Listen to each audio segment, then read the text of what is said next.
thought your tractor driving days are over. We've something to be done. Do you know what you're doing there?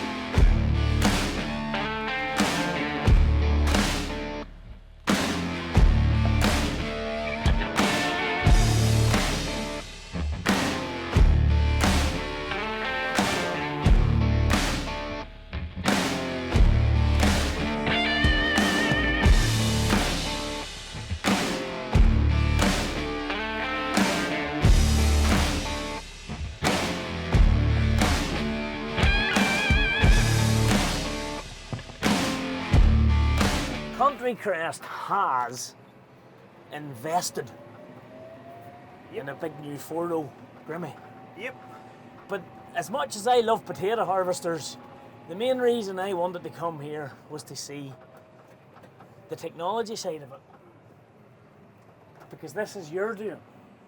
Yes, this is my thinking on the whole thing. Hold on till I get it set up. Not you, the other Garrett. Set home, hit resume, and so that's him locked there now. So now the harvester is driving the tractor. Hold on now. Rewind this right back for me. You're doing what? So now, if the harvester speeds up or slows down, the tractor speeds up and slows down. If the harvester moves left or right, the tractor will move left and right. So you're running machine sync. Now Yeah. I've heard of this at Frederick Harvesting when we were over. Yes. So you've not touched anything there. I've not touched anything there, and he's after shifting me up. Now, we said at home, so top of the fields. We go back in here now. Basically, when I pull back in, just hit resume, he comes back beside us, and he takes over. He takes over the control of the tractor then. So the whole, from my point of view, the whole thinking of it, it comes back to damage. No matter how good a driver you are, it's 32 foot to the back box there. So if you're trying to guess where that back box is and where the fall breaker is going to be, and the fall breaker on this machine is the full size of the box. That's what I was going to say, because coming from a 2-row harvester into the 4-row harvester here, there's a big difference in the width change, of your... Yeah. So what do you call it, a fall? A fall breaker. So fall your spud, breaker. it cuts the fall in half basically. So spuds fall down, they hit the rubber straps, it slows them down, and they're not hitting a sudden stop with the timber box. So now I'm in beside him. If I hit resume, it's acquiring position, and it should go back to that second box. What? He just drops her down in now? Yeah. And does he see anything from the cab? He has the same screen. So he has the 4, the way we work it, he's the 4 nudges. So we've, on his harvester, they're set at the full size of the box. So forward and back is 1.8 meters is a box. Yes. But then I also can nudge it small. So we'll have the lads, these set up a point, so 15 centimeters. So let's say when it's set from home, it's a little bit off. And I'll show you here now in this next box, right? So that's him doing all that. So I can nudge a small bit forward, and I can also nudge a small bit out, and it tells you each time. So this is what John Deere call their machine sync. This was John Deere called a machine sync, yeah. Is it only John Deere can do this? To my knowledge, there's the only ones I've ever seen doing it. Yeah. I seen it with Frederick years ago. They were testing it. I wasn't working. I was over visiting them, but they were using it on the grain carts and so. Yeah, I was going to say, they surely hadn't that technology in your time there. No, they didn't have it back then. No. You're a bit older than that, like. It's a long time ago now. Seeing it work, like, it always stuck in my mind. And then this year, it's something we talked about with new harvester coming. It's something I'd like to get to. Like, if you even have 10 potatoes in each box less, that's not hitting the side of a box or a bit of damage across a couple of 1,000 ton of potatoes. Yeah, that's It's a a lot few of extra bags, yeah. It's a lot of stuff. So basically, you've done nothing here. So I don't know, once you come in and set it, so the way we're working it, we'll set it in the front box on the right hand side, because that's the closest one for me to see, so I can come in and judge it. I'll set the home point.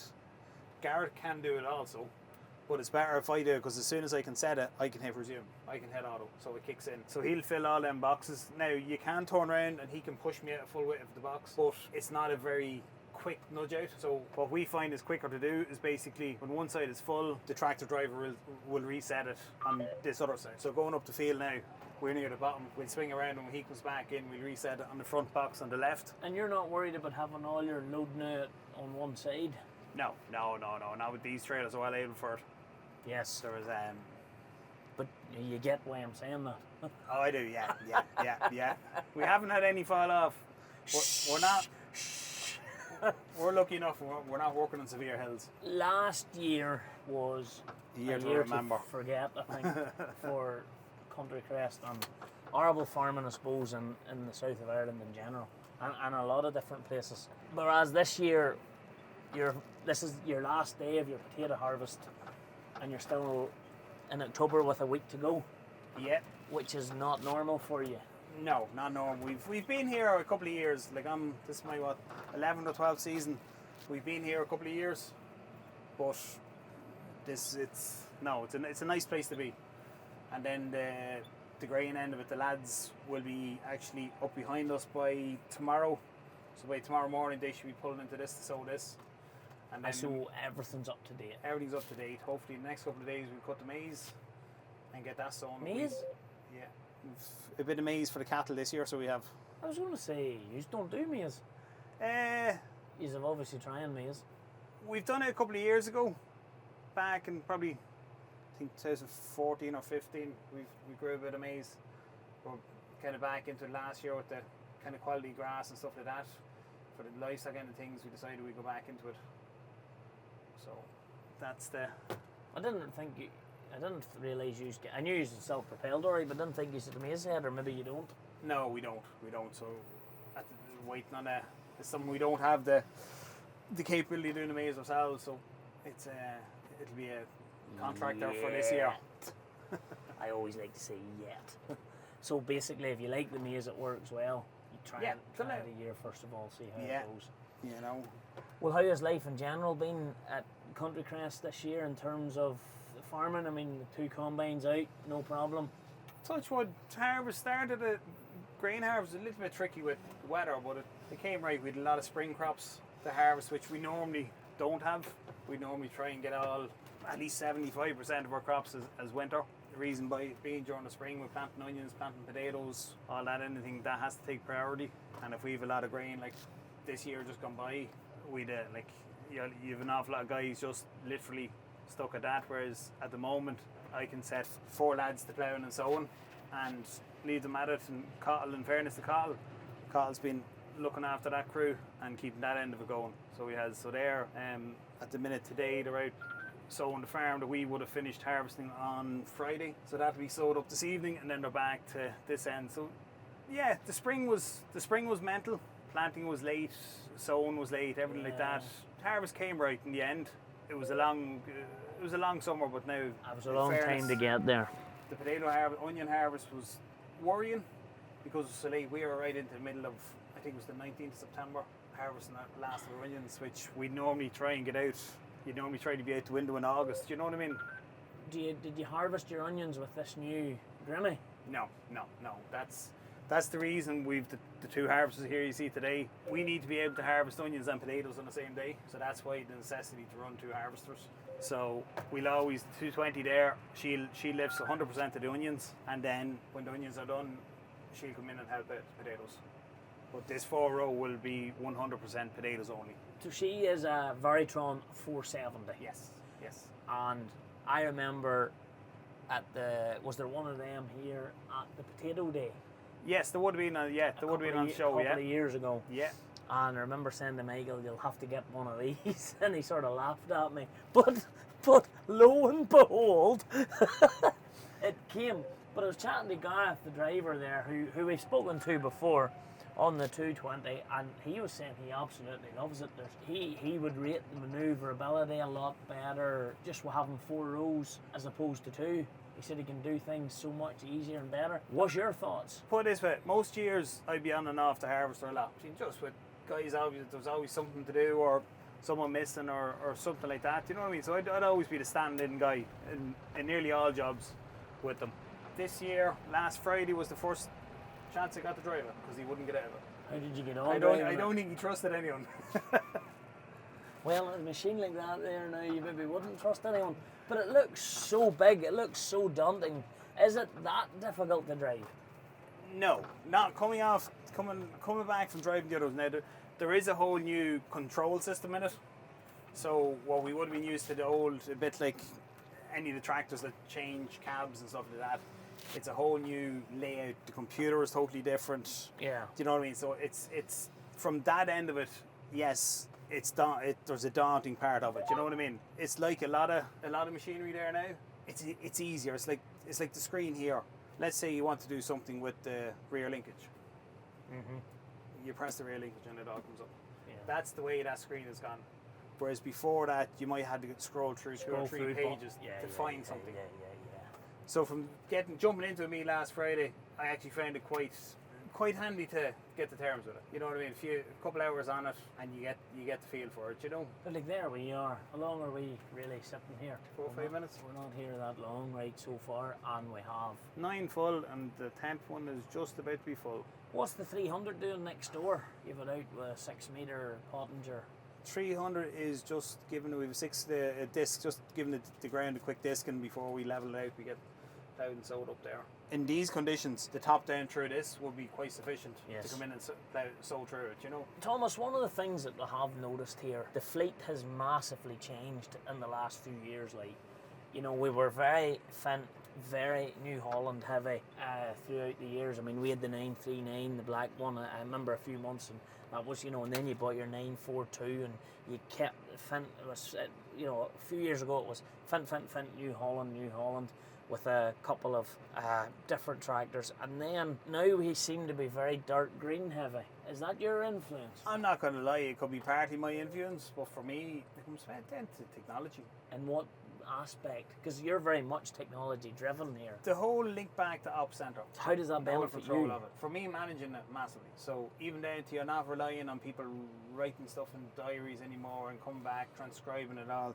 So I can actually go onto my phone here now, and let's say Cahill is sowing it in Dunboyne. Yeah. So we can go into the field where he's sowing. We just use that as an example. So you have all your ground mapped out here. We have all our ground mapped, 100% mapped. So there's where he's been sowing. So I can go into that field at any time. So you can see the 410, the 250, and the 8RX is working away out there in Dunboyne. For me, sitting in the office recording all this, especially when it comes to the likes of potatoes and onions, the veg end of things, that is really, really tightly scrutinised. It's, you know, the data is there the whole time. But it needs to be, because it's all about, I mean, one of the main companies you guys are growing for is Tesco's. Yes. Yeah. And it's all about from farm to fork. Yeah. Oh, no, so yeah. They need all this traceability. Yeah.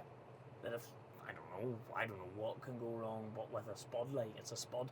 But but if something went wrong with the spud, you'd be able to trace it right back to it came out of this particular field nearly within reason. Oh yeah, no, without doubt. And even some fields you might have 3 or 4 different varieties, or even when we're 80% of our potatoes is rooster. Mm-hmm. But we can trace every batch, even if it's only 4 ton of seed that went into a certain part of the field. That can all be traced back through that, back to the point. This 4-row harvester, what is it as good as 2 2-row harvesters? Well, we're seeing this here, yes, at the minute. Now, when we get into a wet, heavy year, I can't say yes or no, but from the point of view of a normal year's digging, it's definitely doing more than 2 of them. It has the versatility that it doesn't have to follow a set pattern. Mm-hmm. So all your 2 rows have a big wheel out to the right-hand side. So when you open a field, you have to keep going around in the land. Yeah, that's right. So you have to plan your field. Even come to headlands, you can only dig them one way. That harvester, because it's a bit like a combine, you can just drive in. You have to follow the direction, but you can go what we call backwards on a headland. You can dig 2, leave 2, dig 2, leave 2. You can work it whatever way you want. I was studying it there earlier. She's on a class TerraTrack system. Yes. That's what I'm saying. Yeah. And those tracks seem to turn a bit too. They turn a good bit, yeah. I think they might go to 8 or 9% or degrees. Here, you think it's not much, but the difference it makes when it's giving you a wee bit of a lead. Well, the difference, one massive thing with that, and we have to watch it, whoever's driving it, is the tail swing. If you watch if you're standing behind him, he's harvesting up the field, okay? And when he gets to the end of the field and he swings around to turn around to come down to the next one, the back of it will nearly come almost 2 meters to one side. It comes a full... We could see that, width. like there's some distance. Yeah. There's some distance behind him there.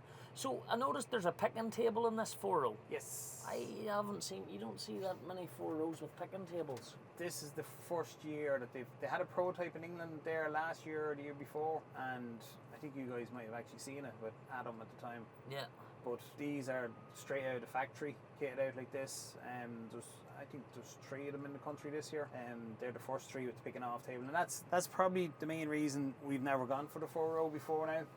Yes. Because when you get into conditions like this, when it's good, like it's dry, there's no clay really coming up, and so you can put a couple of people up there if you want, and gives you the option to have it clean going into store, which means it can come out of store and go straight into the packers.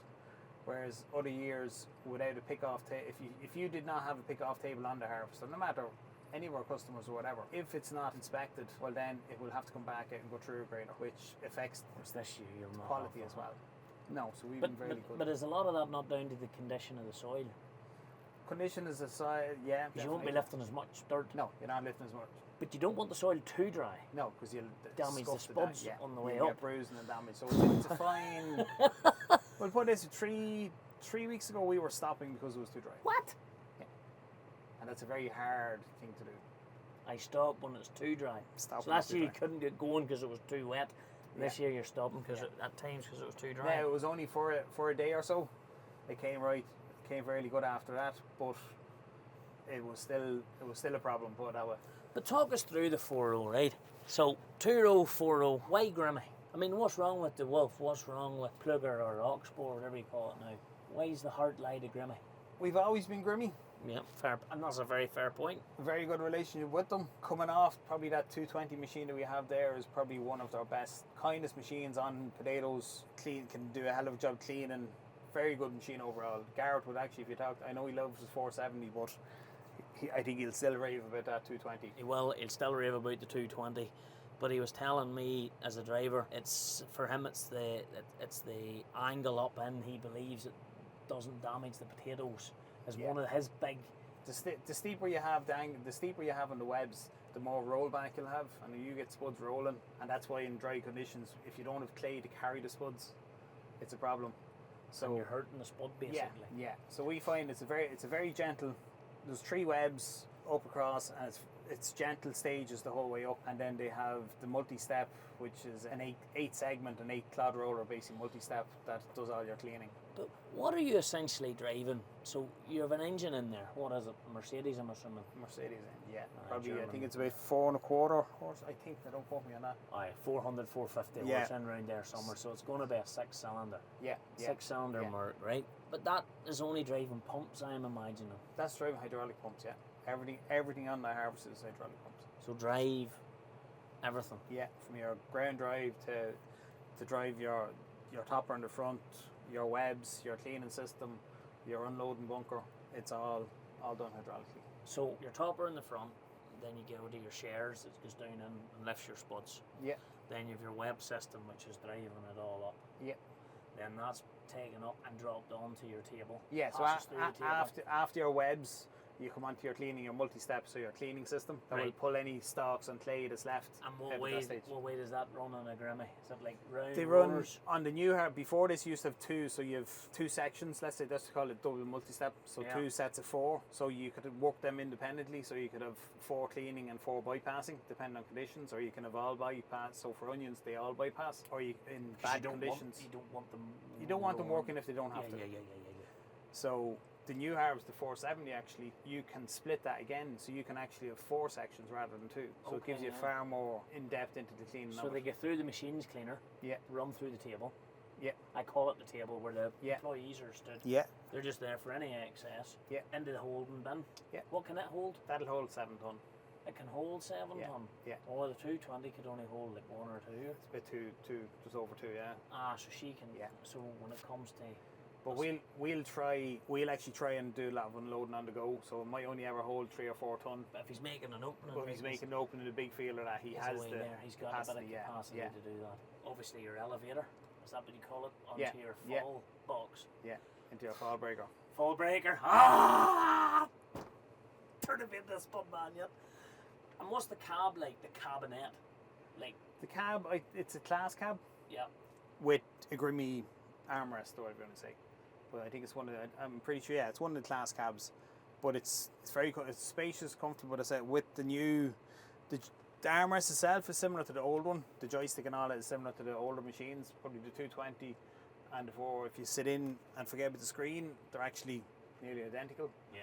But the screen is the massive change in it. And it's just brought a lot of technology to the forefront. Just brought a lot to it, and then.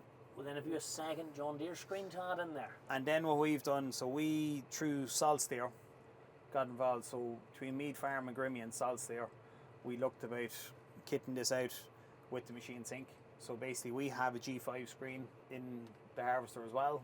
Yes. Linked with the Salt Steer and your Starfire. So we've gone down the route a couple of years ago to using implement guidance. So we're destoning with implement guidance for like everything. So Michael pulls in with the tractor and ridger, sets up a straight line to ridger. So if we're in a field that we've been working previously, everything is there. We can go to new fields. I'll often try and get out to them in the spring when it's quiet and set up the straight lines and stuff like that. So with the John Deere system, once the lads drive into it, the straight lines are there. So Michael drives into a new field now that he's never been in before. He can just go in, pop up the field name, and there's all his lines His there, AB lanes ready are to there. go. The destoner comes in behind him, He just drops the Same. 8410 into action. just drops and goes. He loves this 8R410. Loves it. But it's an e-auto power, and he maintains that it's far smoother than even what I would know in the 350 or even your own 8RX. He said It's the quiet. Yeah. There's no whine out of I it. know. It's just dead quiet. And believe it or not, I haven't done much with it at all. And I had to go and pick up a machine last week with it, and I was on the road for probably two hours with it. I was very pleasantly surprised with it. Between comfort and, as you said, noise-wise and all that, it was a different machine altogether. So it is. So once you get loaded just over to the corner of the field, is this the way you handle all your spuds? Yeah, this is where you handle a whole lot, yeah. Sometimes early in the year, if we're only digging to order and we're close, we'll just do it tractors and trailers. Yeah. For me, there's two things. A lot of ours is actually long distance. Lorries is a no-brainer. Lorries versus tractors to run, I think lorries are cheaper when you start doing distance and Oh, I agree. the likes Did you of ever, this, you know? did you ever work what MPGs one of these does? No, Oh, no, don't- I can't don't- say. Because we don't do it. Well, you think the way our whole setup, Yeah. potatoes, as Yeah. you see today, this is the way we run this. Yeah. Grain is all done with grain cart. In odd time for cutting local or the combines get split up, we'd run tractors and trailers. And then the onions, unless they're local and close to the Country Crest, we actually fill bulkers in the field, pull them around with dollies. So we just shifted that way the whole way. And then the other thing is getting staff, getting guys to come in. A real issue, like. Yeah. That's not. Comfort wise, the likes of that, like. I see a yellow demo machine floating about here. Icon. We got an JCB. icon off Hallam from ECI, sent it out last week, so it was with us for another day or two. So we have looked at them over the years, and there might be something in the pipeline coming down that maybe looking a bit more haulage, using tractors rather than lorries for everything. So it's something we're kind of thinking down the lines, and as well as that for the likes of fertilizer spreading and stuff like that. So It's this time of year we're reliant on students and part-time employees you know what I mean, for this end of things. And like even there, Shauna probably wouldn't know that's with us as a student this year. She probably never set foot until planting with us in the spring. She never stepped foot in the potato field, and then she's thrown into this end, filling boxes in the field and stuff like that. For her to have that technology to help her get used to it. yeah. And then that gives Garrett a bit of confidence in the fact that he's not concerned about where an inexperienced driver, how they're going to fill and stuff, if he can take the control. So literally all your driver now does is bringing your... It's just getting that initial bit lined up, isn't it? Yeah, as an investment, yes, it's an investment, but I think after a couple of years you can be guaranteed it's paid off because. Well, look, Thomas, hey, thanks much for letting us come get a wee look at the spud operation. The machine sinks a great job. Yes, definitely. For us. And on that bigger harvester, yeah, that's. We'd probably still have another week or 2 weeks left harvesting if we were. Which, the way the weather is not a bad complaint, but when you get into them difficult years to have the power to. Yeah. Go at it like it's. She's a lovely bit of kit now. I'm not even going to ask her much because I think that figure's irrelevant. A lot. All I would say is when you, like a €2 isn't half the price of a €4. It's a lot more than half the price of a €4. So with that in mind, and it's doing more than twice the work this year. It's doing more. You've seen it yourself.